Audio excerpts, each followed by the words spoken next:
నీలబెట్టి నిలదీసి ఒంగబెట్టి మరి నువ్వు ఇస్తావని ఆమెను దక్కించుకుంటావు. నువ్వు ఎన్ని ఇస్తున్నా రైతు బంధు నాకు ఇచ్చి మోసం చేసిన దొంగ. అరే రైతు బంధు రైతు బంధు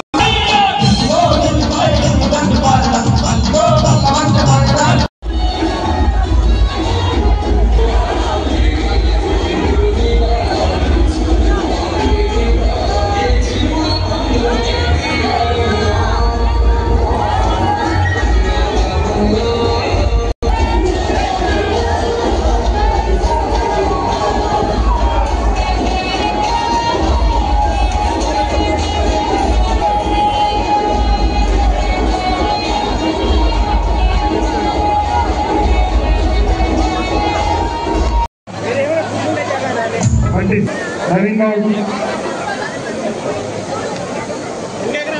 రమేష్, శ్రీనాథ్,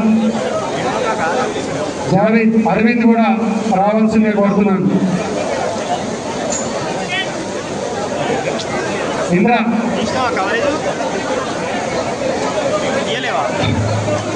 దయచేసి తొందరగా రావాలి. శ్రీనాథ్ గారు కూడా రావాలి.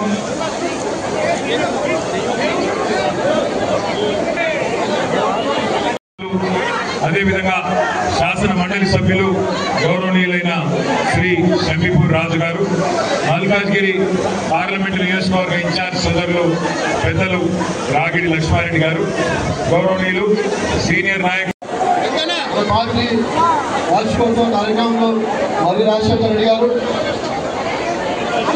అందరూ కూడా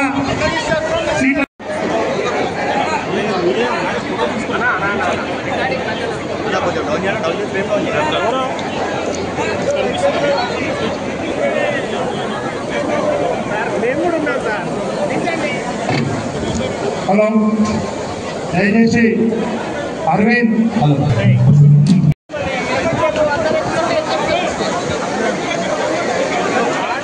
దయచేసి అందరినీ కూర్చోవలసిన తెలంగాణ రాష్ట్రం ఎదురు చూస్తుంది. ఆ రోజు మన నాయకులు అందరూ కూడా సపోర్ట్ రాజశేఖర రెడ్డి గారిని మాట్లాడవలసిందిగా కోరుతున్నాం.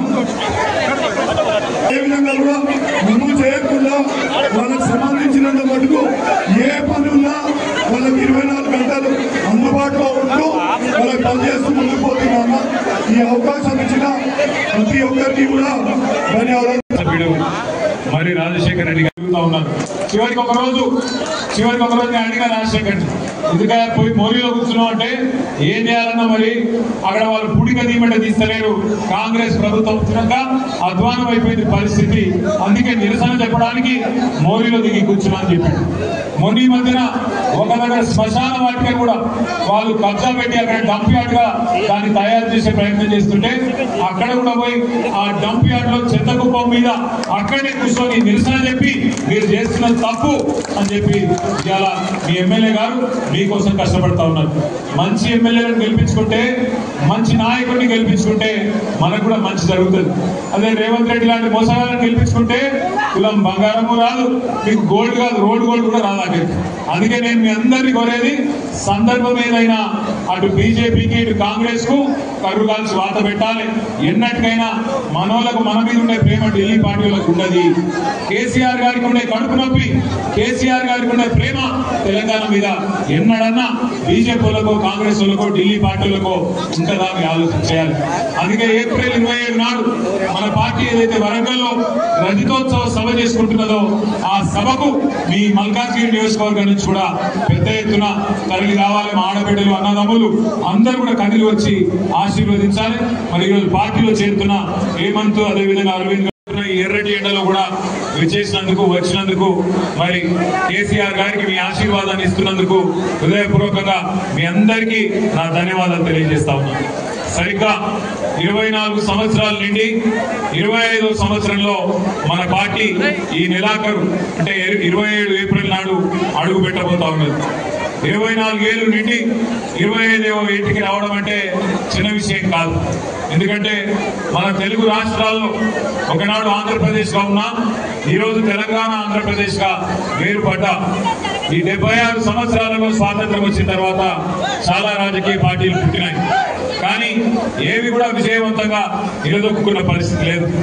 రెండే 2 పార్టీలు, ఒకటి ఆనాడు స్వర్గీయ ఎన్టీ రామారావు గారు స్థాపించిన తెలుగుదేశం పార్టీ ఒకటైతే, ఈరోజు రెండవది తెలంగాణ ఆత్మగౌరవ బావుటం హిమాలయాల స్థాయికి ఎగురవేసి తెలంగాణ రాష్ట్రాన్ని సాధించి మనందరి కళను నెరవేర్చిన కేసీఆర్ గారి నాయకత్వంలోని మన గులాబీ జెండా మన టీఆర్ఎస్ పార్టీ అనే మాట నేను మీకు విజ్ఞప్తి చేస్తా ఉన్నాను. 24 ఏళ్ల నుండి 25 ఏట అడుగు పెడుతున్న ఈ సందర్భంగా మీ అందరితో ప్రార్థించేది ఒకటే, 2 ఢిల్లీ పార్టీలు ఒకటే. కాంగ్రెస్ కానీ బీజేపీ కానీ వాళ్ళ వైఖరి వాళ్ళ ఆలోచన ఒకటే. వాళ్ళకి కావాల్సింది ఢిల్లీకి మూటలు పంపేటోళ్ళు ఇక్కడ మన ప్రజలను అవసరమైన నష్టం చేసినా సరే ఢిల్లీకి మాత్రం మూటలు పంపి సీట్లు కాపాడుకునేటోళ్ళు మాత్రమే వాళ్ళకి కావాలి. ఒకసారి ఆలోచించండి, ఎట్లున్నా తెలంగాణ ఎట్లయింది. మీరు మల్కాజ్గిరిలో అదేవిధంగా హైదరాబాద్ లో బ్రహ్మాండంగా మీరు కేసీఆర్ గారి నాయకత్వానికి ఆశీర్వాదం ఇచ్చారు. హైదరాబాద్ లో ఒక్క సీట్ కూడా మీరు కాంగ్రెస్ పార్టీకి ఇవ్వకుండా బ్రహ్మాండంగా మొత్తం సీట్లన్నీ కూడా కేసీఆర్ గారికి ఆయన ముఖ్యమంత్రి కావాలని చెప్పి మీరందరూ ఓట్లేసి గెలిపించినారు. మనం 16 సీట్లు హైదరాబాద్ లో గెలుచుకున్నా దురదృష్టవశాత్తు మరి జిల్లాలలో ఏదైతే వీళ్ళు అత్యాశ పెట్టినారు, కేసీఆర్ గారు ₹1,00,000 ఇస్తే నేను దాని మీదకి వెళ్ళి తులం బంగారం ఇస్తా అని, కేసీఆర్ 10,000 ఇస్తే నేను 15,000 ఇస్తానని, కేసీఆర్ 2,000 పెన్షన్ ఇస్తే నేను 4,000 పెన్షన్ ఇస్తానని ఏదైతే మాయ మాటలు చెప్పినారో ఆ మాయ మాటలకు ఇవాళ మోసం జరిగి ఇవాళ రాష్ట్రం మొత్తంలో అందరూ బాధపడతా ఉన్నారు. రాష్ట్రంలో ఇవాళ ఎవరన్నా ఒకళ్ళు సంతోషంగా ఉన్నారంటే ఒకే ఒక్కడు రేవంత్ రెడ్డి తప్ప ఎవరు సంతోషంగా లేరు. ఆఖరికి ఆయన మంత్రివర్గంలో ఉండే మంత్రులు, ఆయన కింద పనిచేసే ఎమ్మెల్యేలు కూడా సంతోషంగా లేరు, బాధపడతా ఉన్నారు. అందుకే నేను మిమ్మల్ని అందరినీ కోరేది ఒకటే, ఒకసారి మోసపోతే ఒక వ్యక్తి చేతిలో ఒకసారి మోసపోతే తప్పు మనదైతుంది, వాళ్ళదైతుంది. రెండోసారి కూడా వాళ్ళ చేతులే మళ్ళా మోసపోతే తప్పు మనదైతుంది. కాబట్టి జాగ్రత్తగా మనందరం కూడా భవిష్యత్తులో అది జిహెచ్ఎంసీ ఎన్నిక వచ్చినా, శాసనసభకు ఎన్నికలు వచ్చినా, పార్లమెంటుకు వచ్చినా ఖచ్చితంగా మన తెలంగాణకు శ్రీరామ రక్ష కేసీఆర్ గారి నాయకత్వం, ఈ గులాబీ జెండా అనే విషయాన్ని గుర్తుపెట్టుకొని అందరం కూడా ఏకోన్ముఖంగా కదులుదాం. మళ్ళీ ఒక్కసారి హైదరాబాద్ లో ఈ 16 నెలల్లో ఒక్క కొత్త పని కూడా చేపట్టడం లేదు. మీ ఎమ్మెల్యే గారు